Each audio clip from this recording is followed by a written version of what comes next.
Hello friends, आज हम evidence act में सेक्शन 34 से लेकर 39 तक समझने का प्रयास करेंगे। ये हमारा जो लेक्चर है मेन रूप से प्री में आता है, मेंस में नहीं आता है। किसी भी एग्जाम की तैयारी कर रहे हो तो हमें ये मालूम होना चाहिए क्या प्री में आता है, क्या मेंस में आता है। तो हम शुरू करते हैं।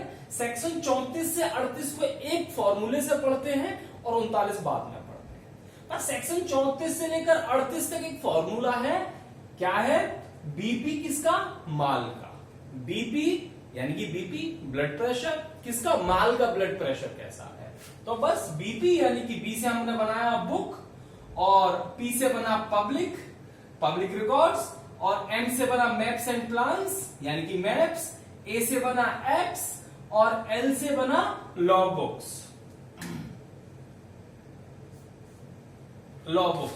तो हमने फॉर्मूला क्या बन गया? बीपी माल का। तो बस हमें ये ध्यान रखना है किस सेक्शन में क्या है। इसकी हम बात करें तो वो यहां पर उन चीजों की सुसंगतता के बारे में बात कर रहे हैं, या तो उनमें कोई चीज लिखी हुई है या उनमें कोई एंट्री दर्ज है। जैसे हम बात करें बुक ऑफ अकाउंट में कौन सी एंट्री है, पब्लिक रिकॉर्ड में क्या एंट्री थी, मैप्स और प्लान में क्या था, या फिर एक्ट्स में या फिर लॉ बुक्स में क्या स्टेटमेंट था।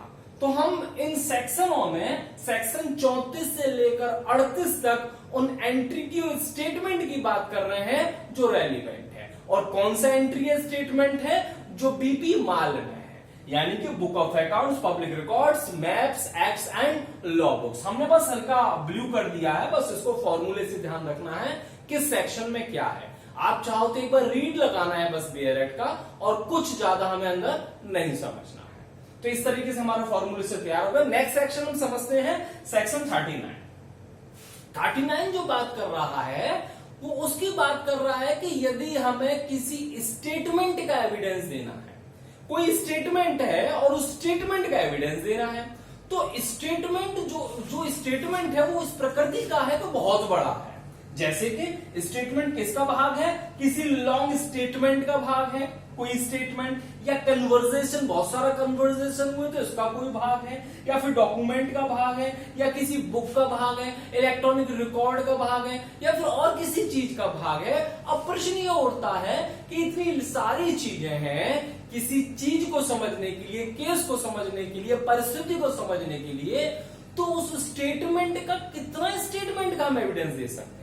मतलब स्टेटमेंट का एविडेंस देना है तो कितना स्टेटमेंट देंगे कोर्ट के सामने एविडेंस के लिए।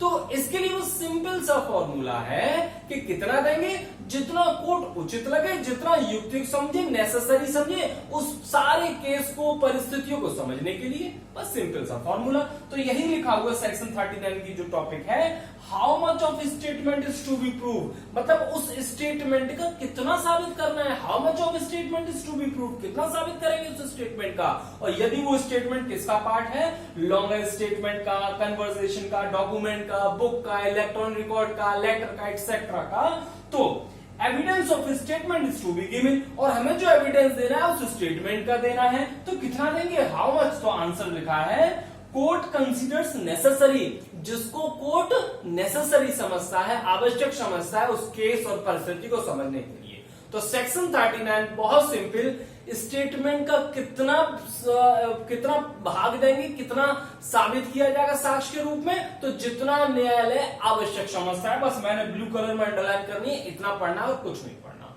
तो इस तरीके से सेक्शन हमारा 34 से लेकर 39 तक कंप्लीट हो गया। Thank you.